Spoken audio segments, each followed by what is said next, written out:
This video is about the 4 standard rules of gun safety. There are 4 standard rules that it seems like every beginner hears. If you are a beginner, you should probably learn these rules, at least to the extent of being able to parrot them back at a trainer or someone at a range to demonstrate that you have done the homework and you know what these rules are. Ultimately, what you are going to do is a series of safe behaviors that make a gun less likely to go off at the wrong time or in the direction of a person or something else you don't want to hit. That's the basic underlying reason for the rules. And a lot of people get overly lax in how they hold and carry and treat a gun, and so it is an excellent thing that people are very vigilant about these rules because they keep us all focused on doing safer behaviors that make a gun less likely to go off at the wrong time or in the wrong direction. And we all need that, no matter how advanced or smart or great in whatever way we become. That said, I'm going to criticize these rules. If you listen to what I'm saying, you will understand why people don't understand these rules sometimes, have trouble following them, and ideally, even if we all continue to talk about these rules in the way that we do, the things I'm saying will help you see your way. And I guess my conversation is shifting a little bit from people who are beginners. If you're a beginner, again, learn the rules. What I'm really talking about is some information for people who are in the position of needing to teach the rules. With that in mind, the first rule of firearm safety is given in some form of treat all firearms as if they're loaded and always know the condition of your firearm. This thing drives me insane because picture yourself as an instructor. You have a line of people in front of you. They've all lined up there specifically because they've come to you and they've said, I don't know anything about guns. I don't know how to do this safely. I want to do the right thing, and I want to make sure that I don't hurt somebody that I didn't want to hurt. I don't want to do the wrong thing here. Please tell me what to do. And the first thing you tell them is treat all firearms as if they're loaded. It sounds good from the instructor's perspective, but they have come to you because they don't know how to treat a loaded gun. That's the whole point. They don't know how to treat a loaded gun. They don't have those behaviors. And the first thing you say to them is treat all guns as if they're loaded. You are telling them to do a series of behaviors that they have specifically ended up in your class because they don't know those behaviors. As the instructor, they walk up to you and say, I don't know the safe behaviors, and you say, do the safe behaviors. You're inviting them to come up with the safe behaviors when you say that. This is ass backwards. The job of the firearms instructor is to provide a list of safe behaviors. The list of safe behaviors doesn't change whether the gun is loaded. The gun is inherently unsafe. It will always be unsafe. You load the gun, it's unsafe. You unload the gun, it's still unsafe. It doesn't become safe because you unloaded it. So yes, you treat the gun as if it's loaded, but as the instructor, your job is to tell them what treating the gun that way is. So starting off with treat the gun as if it's loaded implies that if it's not loaded, there might be a different set of behaviors. And then the second half of this rule doubles down on that stupidity, and it says always know the condition of your gun. Well, why do you need to know the condition of your gun? Are you going to treat it differently then? The safety behaviors don't change.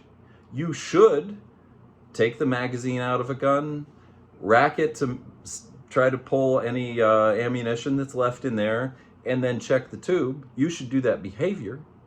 But is the gun safe now? Can you now treat that gun as if it's not a problem? Absolutely not. No. You did all those behaviors and now you think the gun doesn't have any ammunition in it? Do you now treat the gun as if it's safe? Absolutely not. The behaviors remain the same. Maybe you went through all those checks 15 or 30 seconds ago and set it down on the bench. Ammo gets put back in guns. Maybe you didn't do a good enough check. You still should be treating that gun as if it's just the same as if you don't know anything about it. It's not about what you think you know. That's how negligent discharges happen. The safe thing is a series of behaviors that you do toward the gun that either bring it down to a less dangerous level or ratchet up to a more dangerous level where, hopefully you're shooting it in a direction that you're choosing. Telling a bunch of beginners to enact a bunch of behaviors that they have specifically come to you because they don't know is backwards, confusing, completely wrong-headed. You grab the moment in order to tell them a series of behaviors that they can and should do over and over and over again every single time they come in contact with a gun. And treating them as if they're loaded doesn't tell them anything about how to treat them as if they're loaded. And knowing the condition of the gun invites them to think that if they think they know something about the gun, that then they can change their behavior towards it, which is absolutely backwards. All right, there's that. The next thing, this is a much more minor point, but so again, if you're a beginner, you should know that rule, and you should understand that you need to be able to repeat it back if someone asks you. And then, yes, do treat all guns as if they're loaded.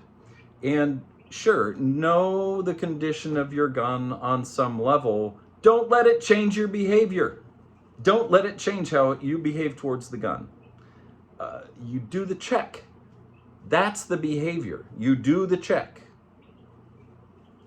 Don't act like it's now safe. That is not the next step. I'm sorry that was implied by the first rule. The first rule of gun safety, which is confusing as shit. All right. Number 2 for the beginner is keep your finger off the trigger until you have lined it up to shoot and intend to shoot. I don't have a problem with that one. That's a series of behaviors. You either put your finger on the trigger or you keep your finger off of it. You're holding the gun in a way that you don't have your finger on the trigger. Great. That is a behavior. That is a series of choices that you can do that make the gun safer. That one's on solid on all points. Number 3, never point a gun at anything you don't intend to destroy. I know people are going to find this a little pedantic, but okay, so when I am home and I'm ready to put my gun away, I'm going to do a little cleaning, a little oiling, and do my final checks and then put it away. Okay, so I pull the gun out and I'm pointing it at the wall. The rule says never point a gun at anything you don't intend to destroy. So for me to follow that rule, I can't pull my gun out in my room and point it at the concrete block wall because I do not intend to destroy that wall. That is not a behavior that someone can follow and take proper care of their gun.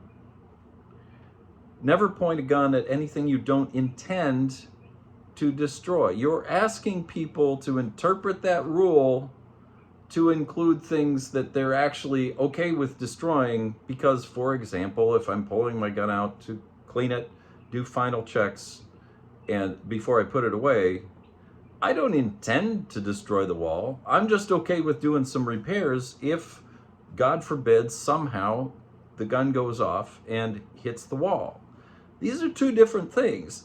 Again, we're talking to beginners and we're asking them to engage in a series of behaviors that make the gun less dangerous. Those behaviors need to be crystal clear with no confusions. We are asking beginners to understand new material. Don't make it confusing. We don't need to confuse beginners. We make it crystal clear.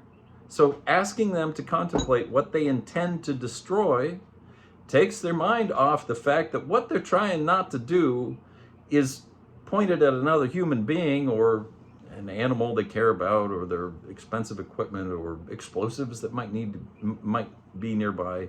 Think about where it's pointing. It's not about your intentions of what you intend to destroy. It's about whether you're pointing it at something that you're okay with a bullet hitting. Those are two different things. And we all pull our guns out at times when we're pointing them at things we don't intend to destroy, like the ground below us. You're carrying your hunting rifle, you're pointing at the ground. Do you intend to destroy the ground? Well, then you're not following Rule 3 the way it's written.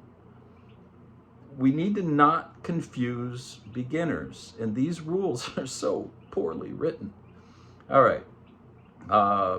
Again, for beginners, know your target, what's beyond and to the sides.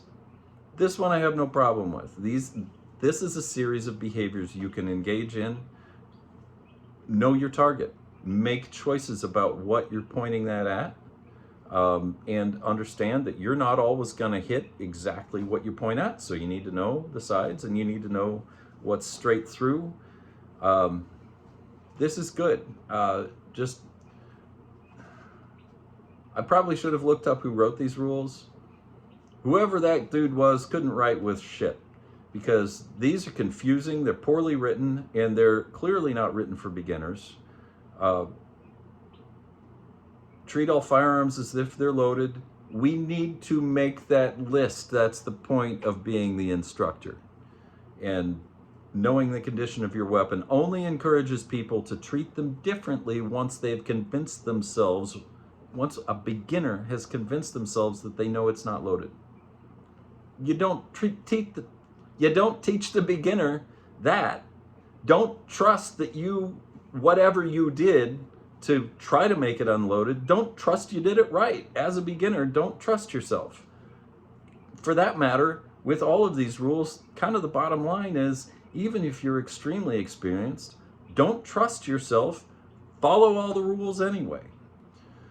All right, I teed off enough about that.